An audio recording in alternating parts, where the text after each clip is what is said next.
سردار صاحب، جو آپ نے اس سے شامی صاحب کی جو کیوری تھی اس سے پہلے جو آپ نے منظرنامہ بیان کیا، کن حالات میں آپ کے مذاکرات ہوئے اور اس میں آپ نے کہا الیکشن کی تاریخ مانگ رہے تھے، اس پہ اتفاق رائے نہیں ہوا، تو گویا وہ ڈیڈ لاک کا شکار ہو گیا پھر وہ معاملہ مذاکرات کا، بیٹھک کا، یا مزید کوئی نشست ہو سکتی ہے آنے والے دنوں میں؟ نہیں، مزید نشست کیوں نہیں ہو سکتی؟ بالکل ہو سکتی ہے. ہم سیاسی لوگ ہیں، ہمیں تو ٹیبل پہ ہی بیٹھنا ہے نا جی. مگر یہ نہیں ہو سکتا کہ یہ اس دن یہ سارا کچھ کریں جس دن یاسین ملک کو سزا سنائی جا رہی ہو. ان کو پتا تھا کہ سزا اس دن سنائی جائے گی، انہوں نے اسی دن وہ کیا تاکہ اس کو پاکستان میں کوریج نہ ملے.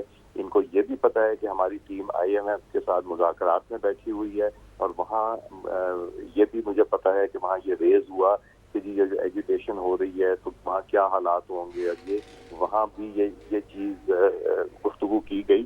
تو یہ ساری چیزیں اینٹی اسٹیٹ چیزیں ہیں. اور کبھی آپ نے یہ نہیں سنا کہ ایک صوبہ اٹھ کے فیڈریشن کے خلاف ہوا بولے کہ چیف منسٹر اور سرکاری مشینری لے کے تو وہ یہاں آئیں. یہ بھی ایک بڑی انفارچونیٹ چیز ہے. مگر پھر بھی ہم بیٹھنے کو تیار ہیں. Larger interest of the country, Pakistan کی بہتری کے لیے ہم بیٹھ کے بات کرنے کو تیار ہیں. مگر اگر یہ ہماری کنپٹی پہ بندوق رکھ کے ہم سے کچھ کرانا چاہتے ہیں تو وہ